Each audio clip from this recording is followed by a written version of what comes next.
한 조각 계획 레슨. 자, 저번 시간에 수평장 시스템에 대해서 설명드리겠습니다. 자, 수평장 시스템 저번 시간에 말했듯이 그 수평에 대한 풍화중, 지진화중 넣는 방법, 그 다음에 그 시스템이 어떻게 적용되는가에 대해서 설명을 드렸습니다. 그래서 간단하게 해석을 통해서 이러한 그 라멘 구조 시스템, 코어 구조 시스템, 그 다음에 벨트 트러스, 뭐 이런 여러 가지가 있는데 기본적으로 개념을 정리하도록 하겠습니다. 일단 저희가 보는 이 플랫폼 자체는 마이다스 기본적인 젠이라는 프로그램입니다. 이 프로그램은 구조 설계자들이 주로 많이 쓰는 프로그램인데요. 한번 해볼까요? 항상 이제 이 프로그램 쓸 때 이 메뉴가 굉장히 많은데요. 이 메뉴 중에 쓰는 게 몇 개 안 돼요. 그래서 여러분들이 가장 손쉽게 할 수 있는 방법은 저를 따라 하시면 거의 뭐 다 할 수 있을 겁니다. 오른쪽 마우스를 보시면 이 순서대로 이보십시오. 다시 한번 해볼까요? 오른쪽 마우스를 해보면 이 순서대로 노드, 엘리먼트, 프로퍼티, 바운더리, 메스, 로드 이렇게 주로 이 포맷으로 모델링을 하시면 구조 해석에는 크게 문제가 없습니다. 자, 가장 중요한 것은 그 기본 이론인데요. 자, 오른쪽 마우스 다시 한번 눌러볼까요? 제가 오른쪽 마우스, 자, 오른쪽 마우스라는 말은 오른쪽 마우스 이렇게. 자, 오른쪽 마우스 누르면 다시 한번 더 오른쪽 마우스 누르면 이 순서대로 하면 됩니다. 자, 제일 처음에 노드가 노죠. 자, 노드에 create node 볼까요? 그러면 자, 어떻게 할 거냐? 그냥 원점을 일단 선정을 합니다. 그러면 이 친구가 지금 원점이네요. 원점. 네, 0,0,0 뭐 이렇게 다시 한번 해볼까요? 노드, create node. 자, 여기서 보면 0,0,0 여기 봅시다. 0,0,0 뭐 이렇게 됐다고 칩시다. 그럼 이게 점이 하나 생성이 되죠. 이 점 빨간색 보이죠? 이 0,0,0부터 시작해서 모든 모델링을 시작한다고 보시면 됩니다. 자, 한번 해볼까요? 자, 이제 노드가 하나가 찍혔습니다. 지금 아무것도 된 게 없고요. 그냥 노드 하나, 그러니까 절점 하나가 생성이 되니 이 절점을 가지고 장난을 치보면 되겠죠. 자, 노드 이동시키니까 트랜스레이트 이동입니다. 자, 우리가 모듈이 8m, 8m 기본 모듈이니까 이 8m를 보죠. 8m. X 방향으로 8m를 카피해보죠. 하면 두 가지 절점이 생기죠. 자, 이 절점이 생긴단 말이죠. 그 다음에 Z 방향으로 한번 옮겨볼까요? Z 방향으로. 네. 자, 뭐 4m 옮겨보면 이렇게 되죠. 자, 이렇게 네 가지 그 절점이 노드가 생긴 겁니다. 자, 노드가 다 생성이 되면 다시 모르면 오른쪽 마우스를 해봅니다. 그 다음에 엘리먼트, 크리에이트 엘리먼트. 다시 오른쪽 마우스, 지금 노드가 다 됐죠. 노드가 다 되면 그 다음에 엘리먼트. 자, 엘리먼트에 크리에이트 엘리먼트. 자, 크리에이트 엘리먼트를 보면 여기에 지금 재질이 뭐를 할 거냐 결정하게 되어 있는데요. 뭐 콘크리트를 합시다. 그러면 뭐 이전에 뭐 했던 것들이 쭉 있긴 한데요. 뭐 이거 다 지워버리죠. 원래 상태는 이겁니다. add. 자, 철골로 할 거냐 콘크리트로 할 거냐. 그리고 콘크리트로 한번 해보죠. 콘크리트. 자, 이 자세한 내용들은 마이다스 시간에 하는 거고요. 자, 그러면 콘크리트 강도는 240으로 한번 설정해 보죠. 콘크리트 강도 240이 설정이 됐네요. 240 맞죠? 네. 클로즈. 자, 기둥 크기를 한번 설정해 보죠. 기둥과 볼을 해야 되니까 기둥 뭐 여기에 있는 뭐 여러 가지 있는 게 있는데 다 지워버립니다. 뭐 이전에 했던 프로젝트니까 좀 남아 있네요. 예. 자, add. 그다음에 기둥을 우리가 솔리드로 한번 C1.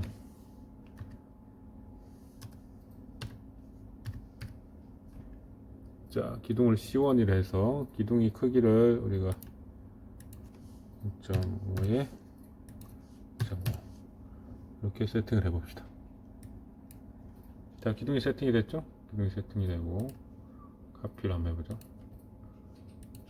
그러면 이번에는 G1 400이라고 합시다. 400에 뭐 700, 800이라죠. 자, 그러면 거더와 빔이 세팅이 됐네요. 그 다음에 월도 하나 해볼까요? 월은 지금 세팅이 되어 있는 게 있으니까 딜리트하고 우리 200짜리를 하나 있다고 봅시다. 자, 그러면 우리 절점을 총 4개를 했죠. 4개. 4개 중에 지금 기둥을 하나 세팅해보자. 기둥을. 기둥이 하나 됐네요. 그죠? 기둥이 하나 되고, 다시 기둥을 한번 볼까요? 여기서 하나에서 둘. 기둥이 하나 세팅이 되고, 자, 위에 기둥과 기둥을 연결하는 가다를 이렇게 한번 걸어봅시다. 이렇게. 라면이 생성이 됐죠. 아시겠죠? 자, 이 친구를 한번 우리가 시스템에 대해서 이해하기 위해서 한번 카피를 해봅시다. 모르니까 엘리먼트죠. 엘리먼트. 오른쪽 마우스. 모르니까 오른쪽 마우스에 엘리먼트 트랜슬레이트가 되겠네요. 카피를 한번 X축으로 8m 정도 해봅시다.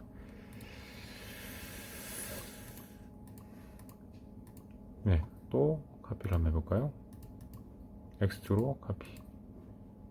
전체적으로 한번 봅시다. 그러면 자, 3스판, 1베이, 2베이, 3베이에 라멘 골조가 형성이 됐네요. 그러면 이거를 한 20층으로 한번 만들어 볼까요? Z 방향으로 20층을 한번 올려봅시다. 20층 4m에 19개 층 골뱅이 4m로 네, 그러면 좀 어떻게 됐습니까? 1, 2, 3, 4, 5, 6, 7, 8, 9, 10, 11, 12, 13, 14, 20층이네. 딱 20층 됐네요. 자, 20층을 우리가 해석을 한다 칩시다. 그러면 잘 모르니까 오른쪽 마우스에 노드 엘리먼트 프로퍼티 다 끝났죠. 프로퍼티는 단면입니다. 단면. 이 단면들 다 우리가 세팅했죠. 자, 잘 모르면 항상 화면에서 오른쪽 마우스를 때리면 됩니다. 노드 엘리먼트 프로퍼티를 끝나고 그 다음에 바운드리 경계 조건 해야 되겠네요. 자, 경계 조건에 서포트 어디가 지지점이냐 지지점을 한번 세팅해 봅시다.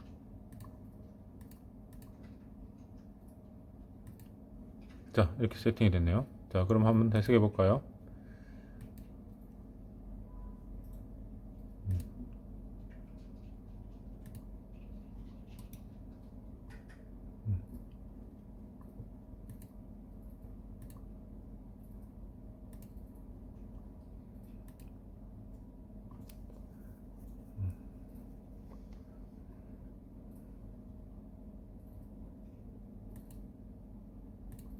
자, 각 층에 층을 형성해야 되는데 이거를 오토 제네레이션에서 자동으로 한번 생성시키고 돌려봅시다. 자, 이런 자세한 내용은 이제 그 마이다스 홈페이지 가보면 따라하기가 있어요. 그걸 보시면 되는 거예요. 제가 지금 설명한 것은 지금 아무것도 안 넣었어요. 고정, 하중, 적자중도 안 넣고 그냥 자중만 넣었습니다. 자중만. 자중은 셀프 웨이트예요. 디폼도 쉐이프를 한번 볼까요? 자, 디폼. 데드로드에 대한 디폼. 자, 디폼. 자, 밑에 보면 밀리미터 단위로 한번 해볼까요? 9mm 생기네요. 이쪽에 9.8mm 보입니까? 근데 수직 중력 방향으로 9.8mm 정도 생기네요. 자, 그 다음에 X 방향으로 한번 볼까요? 자, X 방향 하중을 안 넣었기 때문에 보세요. 하나도 안 생기죠? 지금 X 방향의 변이가 지금 단위는 우리가 그 미리미리 단위로 지금 밑에 보시면 여기 있네요. 보이시죠? 미리미리 단위로 되어 있습니다.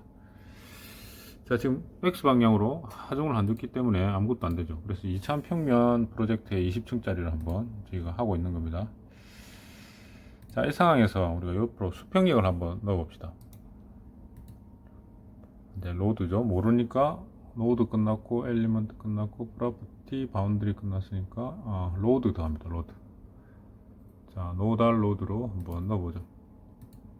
자, 이건 로드 케이스는 제가 뭐 미리 정해 놓은 게 있는데 X 방향으로 몇 톤 정도 때릴 거냐, 뭐 킬로뉴턴도 관계 없는데 FX 방향으로 예를 들어 뭐 10톤이랍시다. 1톤 해도 관계 없어요. 자, 10톤이라고 생각합시다. 단위 하중 1톤을 해도 관계 없습니다. 1톤 아니면 1000톤을 해도 관계 없지만 1톤 1톤을 기본 하중으로 옆으로 이렇게 하중이 작용한다 라고 봅시다. 예, 그러면 하중이 들어갈 거예요. 자, 봅시다.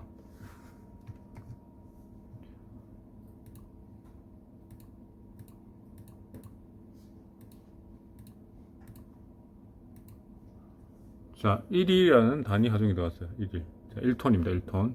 이렇게 20층의 제일 꼭대기에 수평력이 1이 왔을 때, 자, 1이 왔을 때 얼마가 되는지 한번 해석해 보죠.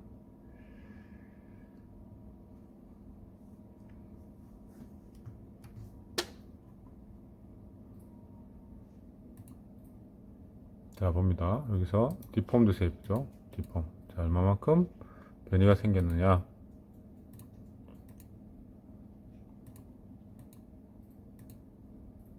자, 봅시다.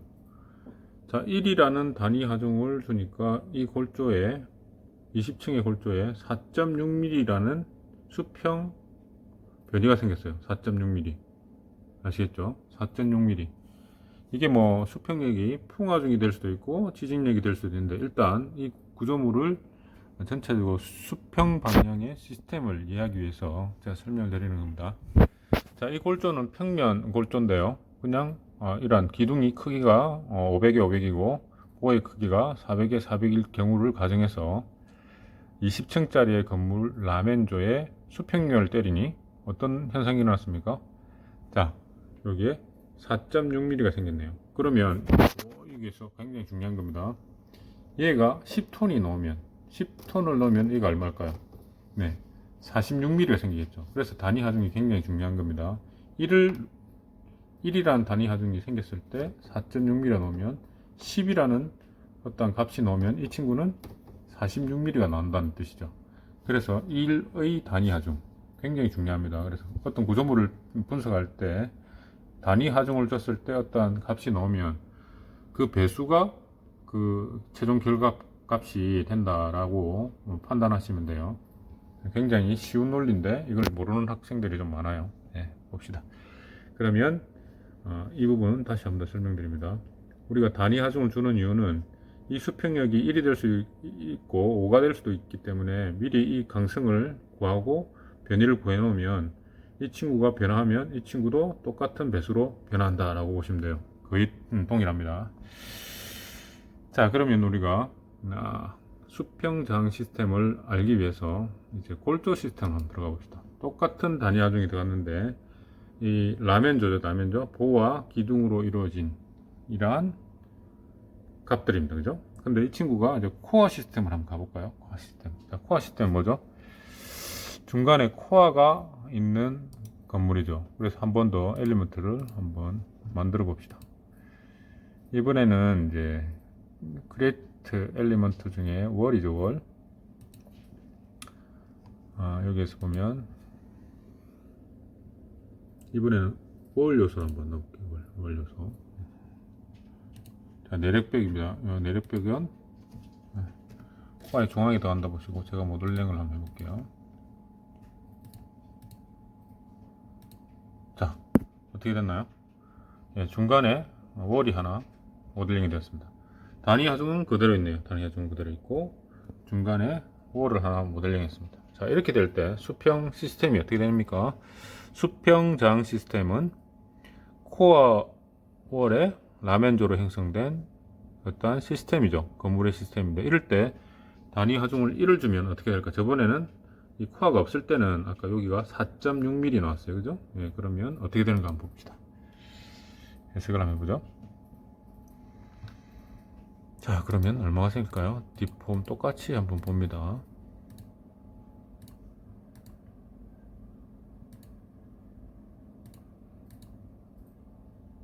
자, 코어를 넣었더니 이 친구 어떻게 했습니까? 4.6에서 지금 얼마로 바뀌었죠? 1.4. 예, 그러니까 약 지금 한 60% 이상이 지금 70%가 없어진 거죠. 그러니까 라멘조 순수하게 버틸 때는 4mm가 왔다 갔다 4.6mm가 왔다 갔다 했는데 중간에 월을 우리가 배치를 하니까 어떻게 됐습니까? 1.4mm까지 줄었죠. 그러면 건물이 많이 흔들리지 않는 그런 논리가 되겠죠, 그죠? 예, 단위 하중은 똑같이 줬습니다. 자, 기억하세요. 자, 코어 시스템은 1.4mm 나왔다는 것. 자, 이번에는 코어 시스템이 끝나니까 아웃리그 시스템을 저번 시간에 배웠죠. 자, 아웃리그를 한번 볼까요?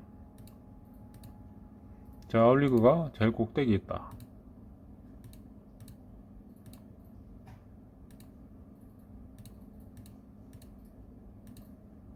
또 아웃리그 되죠. 자, 1.4mm인데 꼭대기만 아웃리가 있을 경우 한번 볼까요? 계속 해보면 점차 변이가 준다는 것을 알 수 있을 겁니다.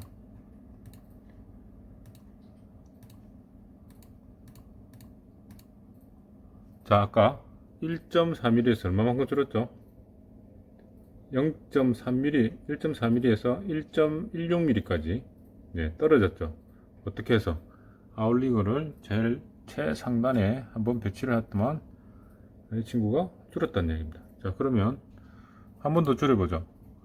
자, 아웃리그를 꼭대기 배치하지 말고 뭐 중간층에 한번 배치를 해보죠. 자, 이번에는 2층.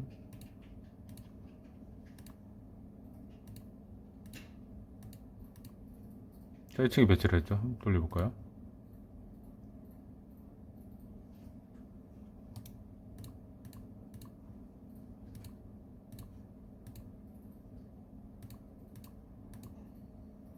자, 어떻게 됐습니까? 중간에 아까 1.16mm에서 지금 또 줄었죠. 0.954mm까지 줄었네요. 점점점 이 친구가 흔들리지 않는다는 걸 알 수 있죠. 20층짜리 건물이. 자, 그러면 조금 더 흔들리지 않도록 요 밑에 한 번 더 아웃리그를 배치를 한번 해볼까요? 많이 배치하면 할수록 건물이 튼튼해지긴 한데 무슨 문제가 있을까요? 네, 이 부분이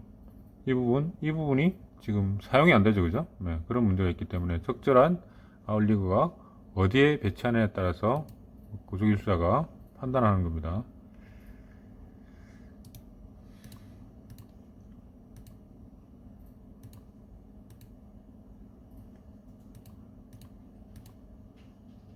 자, 아까 0.9mm에서 점점점 줄고 있죠, 지금. 0.8mm까지 내려왔네요. 네, 0.8mm까지. 자, 이렇게 하나하나씩 우리가 시스템을 결정하는 겁니다. 자, 이 시스템이 아까 제일 처음에 4.6mm부터 점점점 줄여서 아웃리그를 3개를 배치하니 최종 변이가 0.8mm가 되더라. 그래서 이 범위를 어디까지 우리가 제한할 건가는 구조기술사의 판단이죠.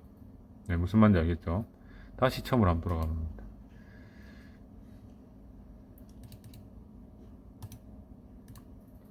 자, 이번에는 월을 한번 없애볼까요? 자, 월을 없앴습니다. 자, 월을 없앴으면 당연히 또 수평이 오면 어찌 됩니까?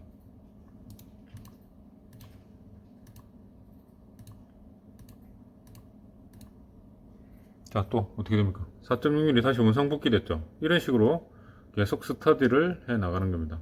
자, 단위 하중을 줬을 때 골조가 받는 힘에 의해 가지고 변이가 생기는데 그 변이는 최상단 변이가 4.6mm가 나오더라. 그러면 어떻게 장을 할 거냐? 여기 대해서 이제 한번 다시 볼까요? 아까 여기에 월을 배치하는 경우도 있는데 또 다른 방법을 한번 배치해 볼까요?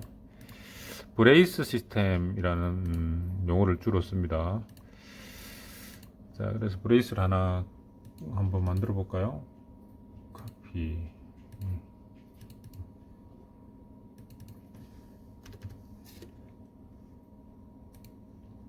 자, 브레이스를 하나 생성시켰어요. 그래서 브레이스를 한번 모델링 해봅시다. 자, 여기서 브레이스를 한번 배치를 해볼까요?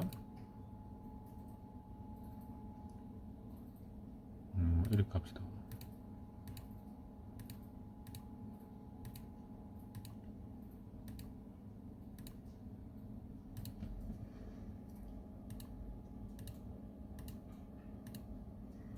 제가 설명하는 건 아주 기본적인 시스템의 이해도를 높이기 위해서 제가 설명드리는 거지, 실무적으로는 조금 더 자세히 들어갑니다. 이걸 먼저 이해하고 그 다음에 나머지를 이해해야 다른 것들이 이해가 됩니다.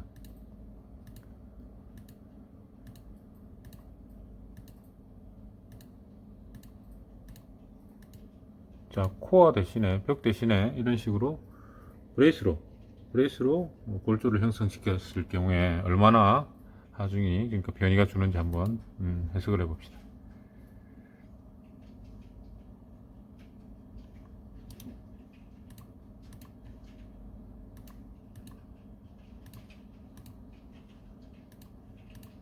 아까 라멘즈는 4.6mm였죠? 자, 여기서 보세요.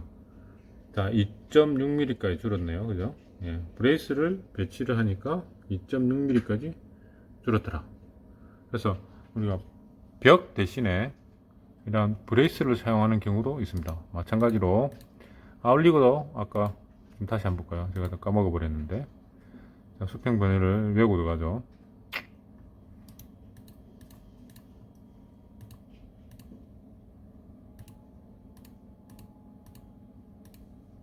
자, 수평 변이가 지금 2.681로 외우시기 바랍니다. 2.681. 자, 2.681일 경우에, 자, 이번에 아울릭을 한번 배치를 해 볼게요.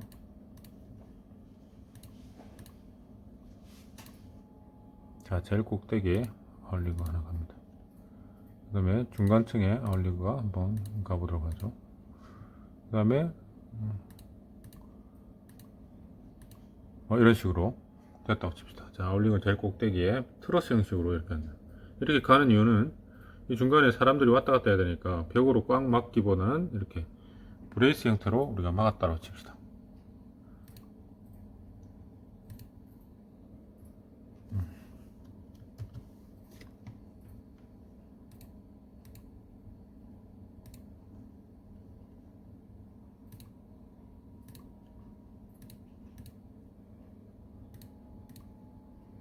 보이나요?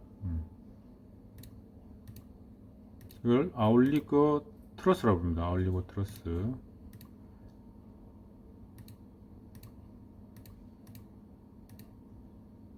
자, 다 됐네요. 자, 총 3개 층 앞에하고 똑같습니다. 요 꼭대기 한번 해보고 중간층 해보고 하부층에 한번 해보면 변이량의 차이를 확연히 알 수 있습니다. 그 비율이 얼마나 되느냐는 여러분들이 결정을 해야 되는 상황이고요. 어떤 게 가장 합리적인 해석인가 볼까요? 네.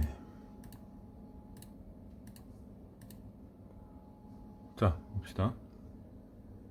아까 2.6이었습니까? 2.6에서 2.1. 큰 효과는 없네요. 그죠? 이 아울리그 브레이스 자체가 전체 변이에 기여하는 정도가 크게 없다는 얘기입니다. 지금 보시면 아까 이전에 했던 2.1이었습니까? 또 까먹었는데. 네. 아시다시피 이런 식으로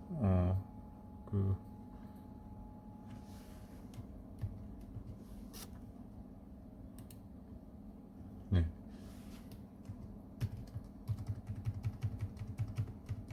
다시 한번 볼까요? 아까 2.2였죠. 아울리그를 설치할 때. 다시 아울리그를 없애버리면 어떻게 될까요?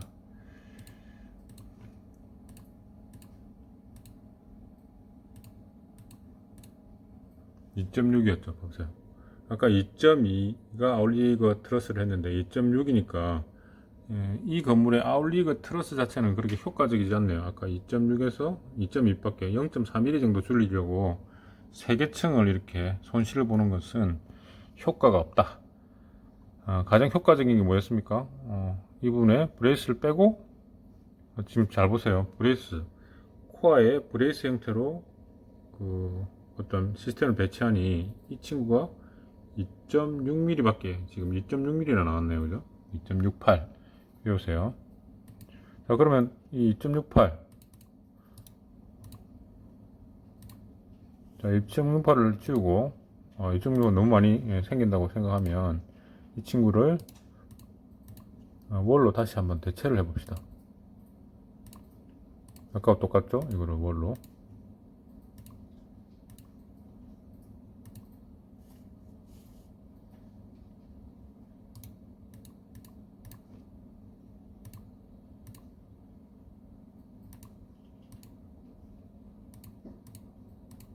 자, 2.68인데 코어를 월로 하니까 어떻게 됩니까? 1.4mm까지 떨어지네요. 그래서 이 건물은 코어 시스템, 그냥 코어를 중간에 배치하는 게 가장 효과적으로 수평력에 대해서 저항할 수 있는 시스템이구나 라고 판단을 하고 이 코어 벽체를 이용해서 모든 변이를 잡는 게 효과적이다라는 것을 확인할 수 있습니다. 그래서 이 부분은 제가 보기에는 이러한 건물들은 중간에 코어를 넣는 게 가장 핵력에 대해서 합리적으로 저항을 할 수 있다라고 판단이 되는 겁니다.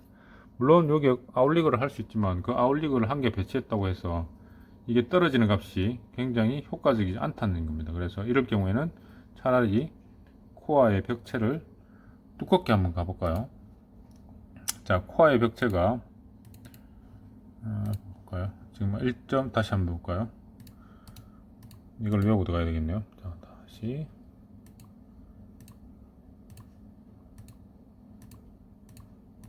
자, 이거 한번 외웁시다. 코어가 200 두께일 때 1.42mm가 나왔네요.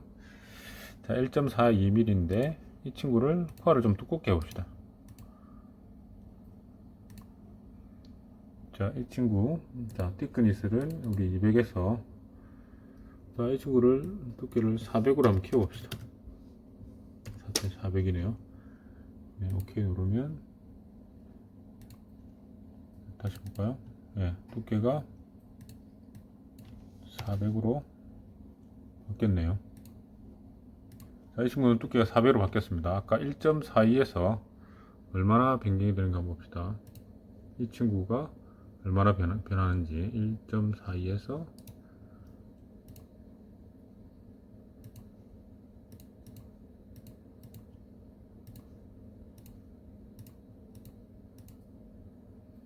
자, 두께를 200 정도 키우니까 1.4에서 1.18로 0.2mm 정도가 줄었네요. 그죠? 예. 그래서 이 건물 자체는 코어 시스템 자체가 가장 합리적인 건물이고 20층 규모의 변이를 찾기에는 단위 하중을 주니 코어가 가장 강력하게 수평력에 저항을 하더라.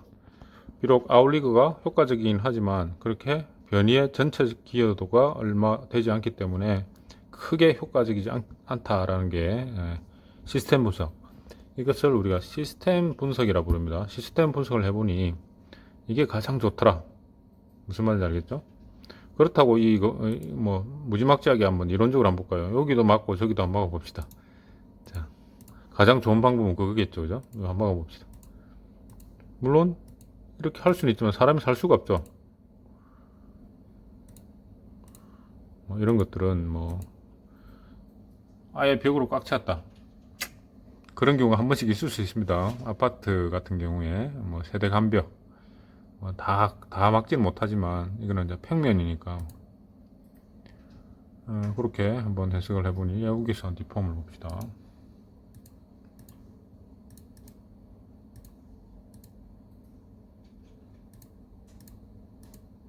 자, 0.12 가장 강력하게 줄어들었죠. 그래서 전담벽을 배치하면 배치할수록 상부 변이가 줄어서 사용성이 점점 증가됨을 알 수가 있습니다. 그래서 이거를 얼마만큼 배치하느냐가 가장 큰 목적이 되겠죠. 그래서 이번 시간에 마지막 정리를 하자면 우리가 단위 하중 1을 주고 이 친구가 0.128이 나오면 단위 하중이 10이 됐을 때 1.2가 나온다는 기본적인 성질을 가지고 이 골조 시스템의 정확한 수평 저항 시스템이 뭔가를 분석하는 이게 스타디 모델링이라고 그래요. 스타디 모델. 이게 뭐 100층이 될 수도 있고 200층이 될 수도 있는데 자, 다시 원상복구 한번 해봅시다. 자, 월을 지어보죠. 이렇게 계속 연구를 하는 겁니다.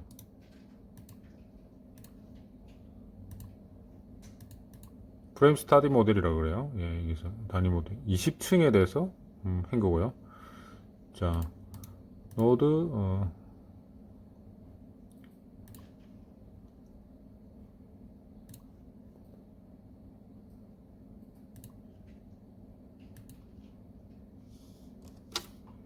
자, 단위 하중을 다 지었습니다. 이게 아무것도 없는 거예요. 자, 그러면 이 친구가 100층까지 올라간다 칩시다.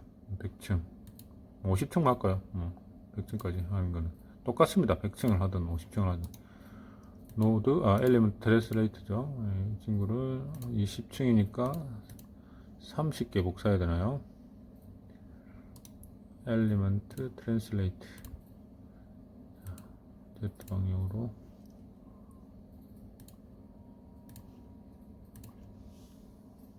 처음 쉽게 한번 복사를 해봅시다.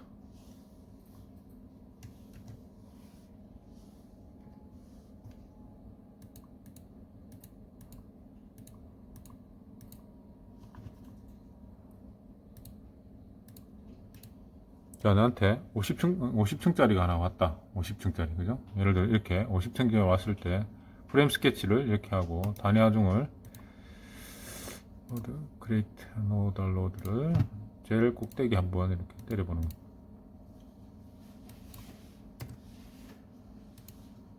자, 보시나요? 자, 제일 하부에서 쭉 올라와서 제일 꼭대기에 단위 하중을 줬죠, 그죠? 이것은 약 50층 규모의 건물입니다. 자, 한번 해석을 해볼까요?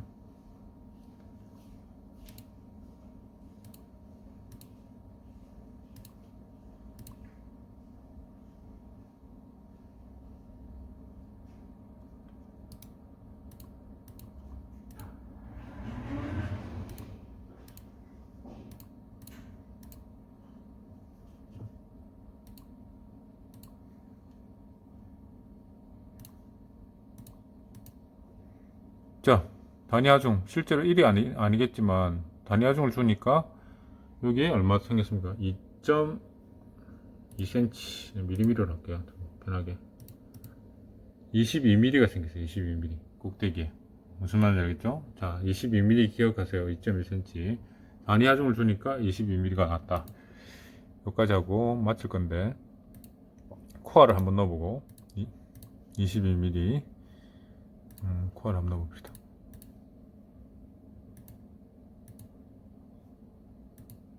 자, 이제 코어를 한번 쭉 넣어봤습니다. 이렇게 쭉 넣어보니까 얼마 나오는지 한번 확인해보자.